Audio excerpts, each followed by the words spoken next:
நான் சொல்ற விஷயம் உங்களுக்கு கனெக்ட் ஆயிடுச்சுன்னா சந்தேகமே வேணா, நீங்களும் ஒரு பழம் தான். யாரு மெசேஜ் பண்ணாலும் எப்ப மெசேஜ் பண்ணாலும் அடுத்த நிமிஷமே நீங்க மெசேஜ் பண்ணிடுவீங்க. பாக்குறதுக்கே ரொம்ப இன்னசென்ட்டா இருப்பீங்க. என்னதான் எதுனா சொன்னா கூட உடனே கோவம் வந்துடும். அவ்வளவு ஷார்ட் டெம்பரா இருப்பீங்க. எல்லா விஷயத்திலயும் ரொம்ப ரொம்ப ஸ்ட்ராங்கா இருப்பீங்க. ஆனா எமோஷனலா ரொம்ப வீக்கா இருப்பீங்க. முக்கியமா நீங்க ஒரு மிடில் கிளாஸ் பாயா இருப்பீங்க. இல்ல கஷ்டத்தை வச்சுட்டு வெளியே எல்லாருக்கிட்டே ஜாலியா சிரிச்சு பேசிட்டு இருப்பீங்க. எப்ப பாரு ஏதாச்சும் ஒரு விஷயத்தை திங்க் பண்ணிட்டே இருப்பீங்க. அப்படி திங்க் பண்ண ஒண்ணுமே இல்லைனாலும் புதுசா எதனா யூஸ் பண்ணி திங்க் பண்ணுவீங்க. அதிகமா தனிமையை விரும்புவீங்க.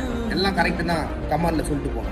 ஆயிடுச்சுன்னா சந்தேகமே வேணா, நீங்களும் ஒரு பழம் தான். யாரு மெசேஜ் பண்ணாலும் எப்ப மெசேஜ் பண்ணாலும் அடுத்த நிமிஷமே நீங்க மெசேஜ் பண்ணிடுவீங்க. பாக்குறதுக்கே ரொம்ப இன்னசென்ட்டா இருப்பீங்க. என்னதான் எதுனா சொன்னா கூட உடனே கோவம் வந்துடும். அவ்வளவு ஷார்ட் டெம்பரா இருப்பீங்க. எல்லா விஷயத்திலயும் ரொம்ப ரொம்ப ஸ்ட்ராங்கா இருப்பீங்க. ஆனா எமோஷனலா ரொம்ப வீக்கா இருப்பீங்க. முக்கியமா நீங்க ஒரு மிடில் கிளாஸ் பாயா இருப்பீங்க. இல்ல கஷ்டத்தை வச்சுட்டு வெளியே எல்லாருக்கிட்டே ஜாலியா சிரிச்சு பேசிட்டு இருப்பீங்க. எப்ப பாரு ஏதாச்சும் ஒரு விஷயத்தை திங்க் பண்ணிட்டே இருப்பீங்க. அப்படி திங்க் பண்ண ஒண்ணுமே இல்லைனாலும் புதுசா எதனா யூஸ் பண்ணி திங்க் பண்ணுவீங்க. அதிகமா தனிமையை விரும்புவீங்க.